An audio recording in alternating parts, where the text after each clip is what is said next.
Tu ne peux donc pas être chrétien sans devenir Christ. Voilà le secret des secrets.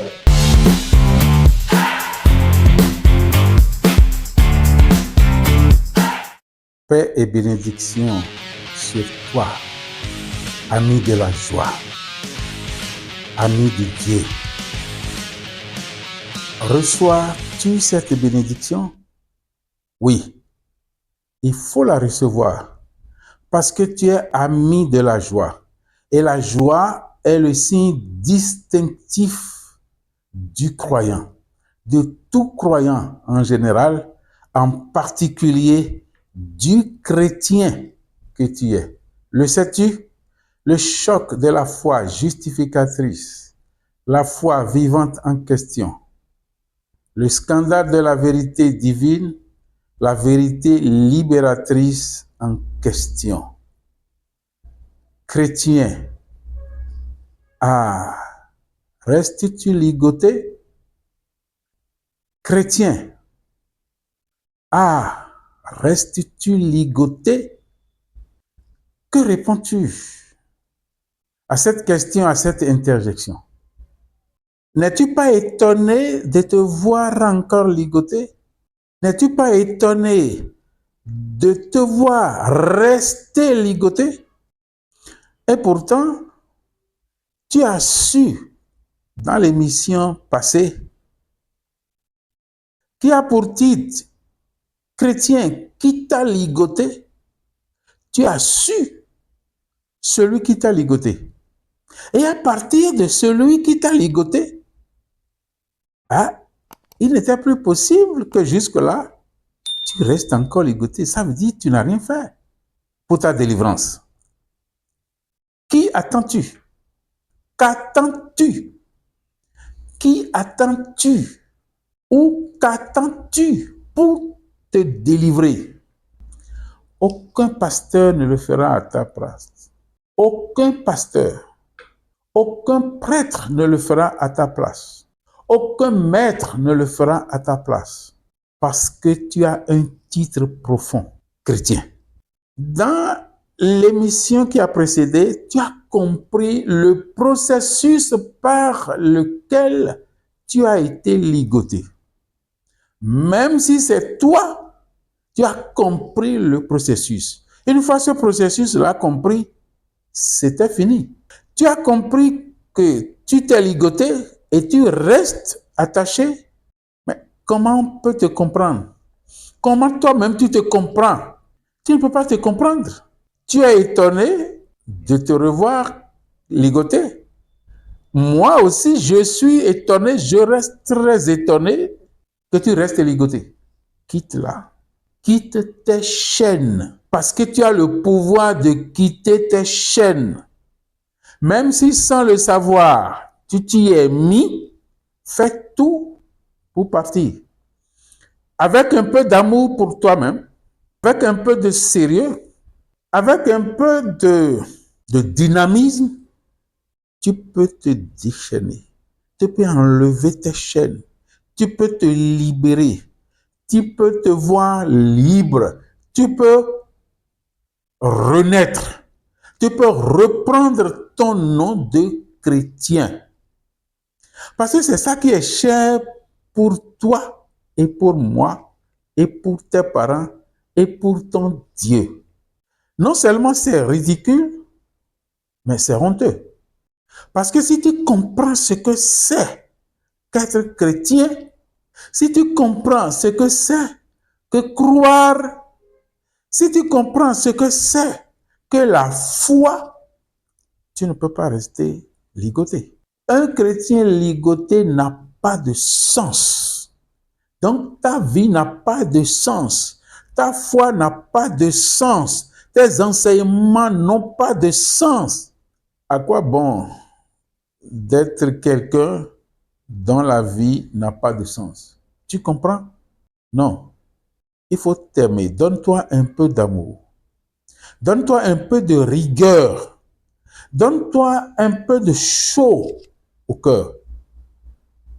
Le second commandement, aime ton prochain comme toi-même. Tu l'as placé où? En tant que chrétien, tu aimes véritablement Dieu de tout ton cœur, de toute ton âme, de toutes tes pensées, comme on le dit, comme on te l'a prescrit, comme le maître te l'a prescrit. Il t'a prescrit tout ça pour ta liberté. Il t'a prescrit tout ça pour ta liberté. Tu as entendu? Mais c'est quoi ta liberté? En tant que croyant, c'est quoi ta liberté? Ta liberté, c'est lui. Ta liberté, c'est lui. Ne te trompe pas. Comprenne qui pourra, ne trompe pas. Comprenne qui pourra, ne cherche rien. Il ne cherche que la vérité. La vérité et rien que la vérité. Il t'a prescrit ça. Et ça, il t'a prescrit cela, ce commandement, pour ta liberté. Tiens ça. Mais ta liberté, c'est quoi? C'est lui, ton maître. C'est quoi? C'est lui, ton maître. Tu sais ce qu'il attend de toi? Il attend que tu le deviennes. Tu ne peux donc pas être chrétien sans devenir Christ. Voilà le secret des secrets. Tant que tu vas continuer à être chrétien et tu vas voir le Christ loin de toi, tu resteras toujours ligoté. J'ai compris maintenant pourquoi tu es resté ligoté. J'ai compris pourquoi tu es resté ligoté. Mais un chrétien ligoté, tous les démons s'en moquent. Tous les autres s'en moquent. Parce que si tu es ligoté, c'est le Christ qui est ligoté. C'est ton Jésus qui est ligoté. Tu comprends? C'est là le caractère dangereux de l'état dans lequel tu te mets. C'est pourquoi, comprendre qu'il pourra, est resté étonné, très étonné de te voir rester ligoté. Et toi-même, quand tu t'es contemplé, tu as compris que tu es resté ligoté. Parce que jusque-là, tu n'as pas fait ce que tu dois faire. Tu n'as pas dit ce que tu dois dire. Tu n'as pas prononcé ce que tu devrais prononcer. Es-tu chrétien? Oui ou non? Il n'y a pas autre chose à être chrétien sans porter le Christ. Il n'y a pas autre chose à être chrétien sans être Christ. Il n'y a pas autre chose. Tu l'as reçu au baptême. Tu l'as reçu dans l'enseignement. Si le niveau de l'enseignement fait un déséquilibre, complète avec comprendre qui pourra, soit désormais équilibré. Parce que si tu restes dans ce déséquilibre, c'est fini pour toi. Et c'est fini pour ta corporation. Et pourtant, tu es dans cette vaste campagne christique avec nous, avec tes frères, avec tous les croyants, que tu les connaisses ou non, toutes confessions confondues. Alors, comment dans cette vaste campagne, tu seras le seul chrétien à rester ligoté? Non. Change de veste. Ce n'est pas sérieux. Tu as eu le secret. Es-tu Christ? Entends-tu devenir Christ? Même si tu ne l'es pas encore maintenant, mais es-tu sur le chemin? Est-ce que ta foi te dit qu'être chrétien, c'est devenir Christ? C'est avoir Christ. Est-ce que ta foi te le confirme?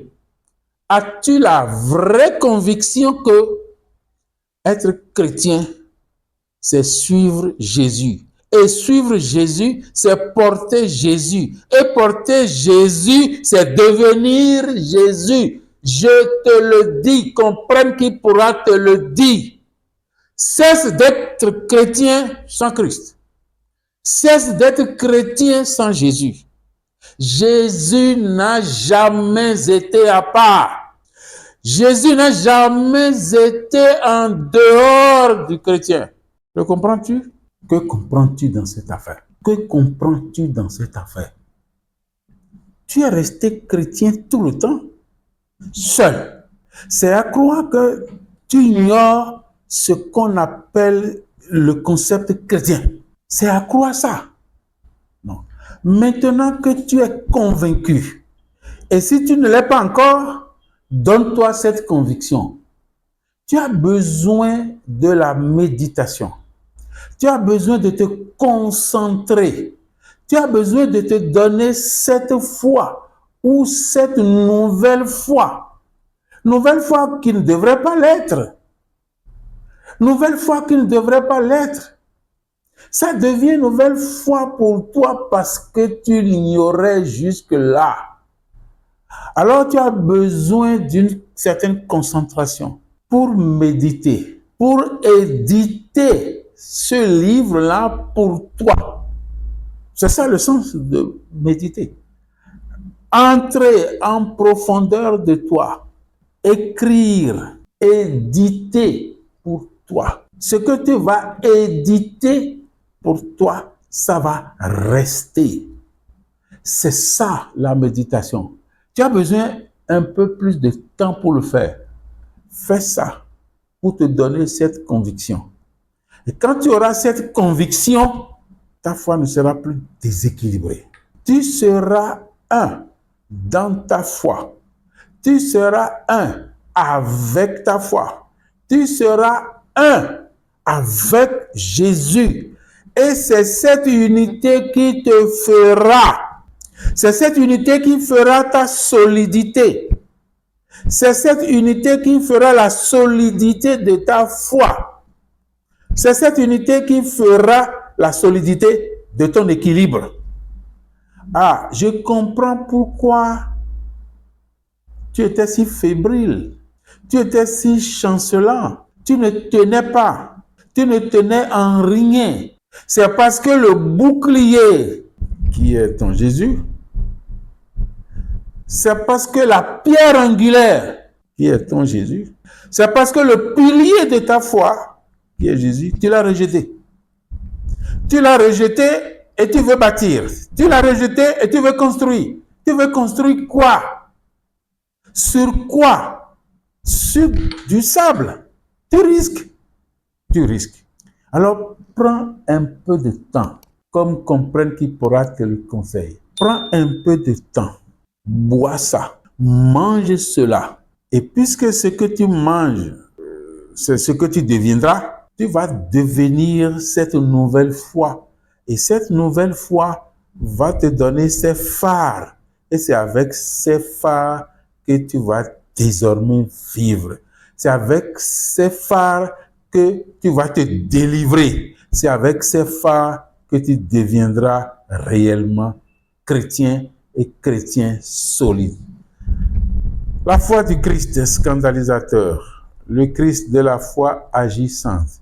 La vérité de la foi en la vérité comprenne qui pourra.